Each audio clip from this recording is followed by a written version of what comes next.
delete it, call it a day.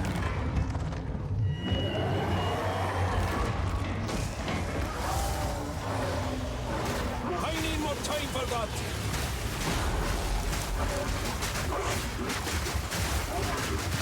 Beautiful. Beautiful. Yo guys, what is up? Max on our Path of Exile 2 video, and today I kind of wanted to do a smaller update video to our crit Oracle Druid with some new tech that has pushed our survivability and our like effective hit pool up from basically around 3k to 4k EHP with a bunch of extra defensive layers. We've now pushed into like T15 maps and still like insta deleting bosses. However, I wanted to push our survivability even further, and so there's some new stuff that you can do very, very easily that's really, really awesome. Hope you guys enjoyed the video. Let's get into it. So in my last video, we talked about Zealot's Oath, which you get excess of life regeneration. So if we're at full HP, our shield is going to regen based off of our regen over time. And we've got a lot of things that are recouping our health, giving us extra healing. And then whenever we're pouncing, which we're doing a lot when we're mapping around, we can put consecrated ground down, which gives us almost 200 life recovery per second. So we're constantly generating energy shield, and it's constantly fighting for us.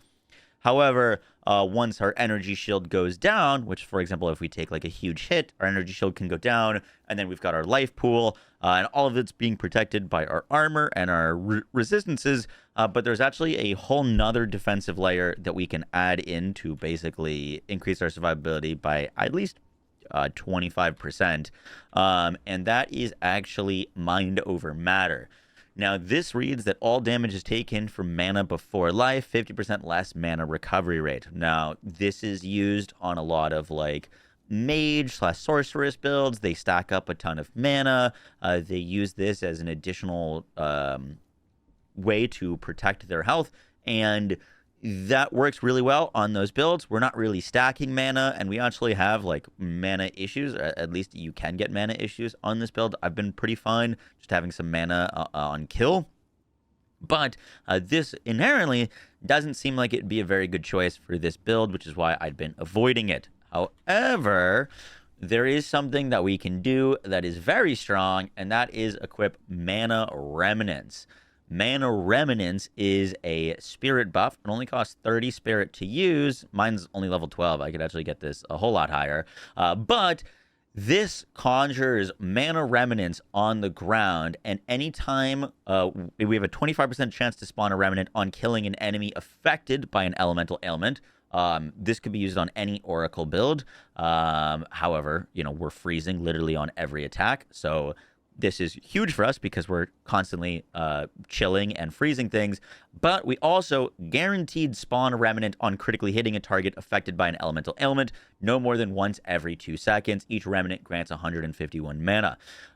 So now, every 2 seconds, we are basically guaranteed getting 151 mana back, which is huge, and we can support that with Remnant Potency. Effects of Remnants generated by supported skills occur 3 seconds after being collected. Remnants spawned by supported skills have 40% increased effect, so we're just getting way more mana from that. And then Harmonic Remnants, 20% chance for supported skills to create an additional Remnant. Remnants created from supported skills can be collected from 35% further away. Basically, this is, you know, more than doubling the amount of mana that we're getting from this, and we're constantly getting mana. Now, because we have Energy Shield, it's not like every time we're taking damage, we're losing mana and we can't ever attack things. Our Energy Shield, the way our defenses work now, is our Energy Shield has to fully deplete in order for our mana to take any damage. And then once our mana is fully depleted, then and only then can we start taking life damage. And so we can pair this with a few things, but, you know, anything that gives you some mana on kill or some mana leech will also give you, you'd have to go through your entire energy shield, which ours is over 1,000. And once again, it's constantly regenerating from our life regen.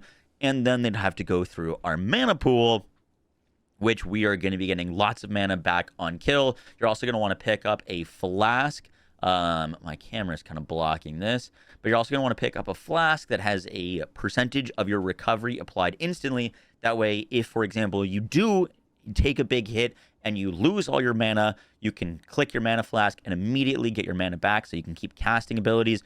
Also, not as big of a downside on this particular build because our main DPS skill, the skill that does the most amount of damage for us, is our shred attack, which costs 0 mana. So even if you do go down to 0 mana, it's not like you're just sitting there not able to do anything, because our highest DPS attack is a non-mana consuming skill. So that is just a whole nother layer of defense that we can do. I'm probably going to do more with that later. But one thing that's super awesome about picking up Mind over Matter especially is that when we pick up our next Ascendancy, which I haven't gotten yet, but we're going to be picking up Entwined Realities. Non-keystone passive skills in medium radius of allocated keystone passive skill can be allocated without being connected to your tree. This means that whenever we pick up a large notable, like Zealot's Oath, we can just click the nodes around it for completely free, right? And there just so happens to be some really, really powerful ones next to Mind Over Matter. The main one being, which I'm excited for, is Runic Helm. +1 to max energy shield per 8 item armor on your equipped helm. My current helm has 638 armor right now, so I'd be getting a little bit shy of an additional 100 energy shield just from clicking this node, and will only cost us like literally 1 skill point to grab this. We can also grab things like Breaking Point for increased magnitude of non-damaging elements and increased duration of elemental elements, which is, you know, higher uptime and longer freezes, which if you've played this build is a higher freeze is, you know, where our whole DPS window occurs. So there's a lot of cool things that we're going to be able to do with this, but it raises our effective HP pool. Even without, like, I'm not like stacking mana on any of my gear, but even just having that, we're able to survive and tank a lot more hits. The other like big defensive layer that you're going to want to focus on is your armor and stacking that up to high amounts of damage reduction. I've currently gotten 71% physical damage reduction from my armor, and that's really nice, but armor by default doesn't actually apply to elemental damage taken. However, they've added a bunch of new ways to apply armor to elemental damage, and one of the best ones is just finding it on armor pieces of gear. So for example, this helmet that I picked up for a few C gives us 25% of our armor applies to elemental damage. That with some other nodes in our skill tree means that we're also going to be taking a whole lot less elemental damage from our armor, which is really, really nice. The very last thing to mention, and part of what's really bolstered our defenses at endgame, is picking up Iron Slippers. I didn't have this in the last video. This is not something you should pick up early because, you know, while you're leveling, you're just going to want to be putting on any of the best boots that you can find. You don't want to specifically only be using energy shield boots. But once you're trying to pick out some really good pieces of gear to start your maps and start your end game, Iron Slippers gives you +3 armor per 1 item energy shield on your equipped boots. This is insane. I bought some 225% energy shield boots. You could go up to like 300, but basically because of this node, these boots are giving me like 600, over 600 armor, which is kind of insane. It's almost as much armor from my boots that are full energy shield as my chest piece, which is really, really crazy. So that helps a ton get both your energy shield up and your armor. And once again, those are the two big defenses that we're scaling. Guys, that's going to do it for the build guide. I hope you enjoyed. This build has been so much fun and so satisfying to like see it progress and really start scaling into the end game. I'm still using the same like talisman that I was using in like T5 maps, so I haven't even upgraded that yet, and we're still like one-shotting T17 bosses. I cannot wait to like even further min-max this. But yeah, guys, I'll catch you on the next one. Take care. Peace.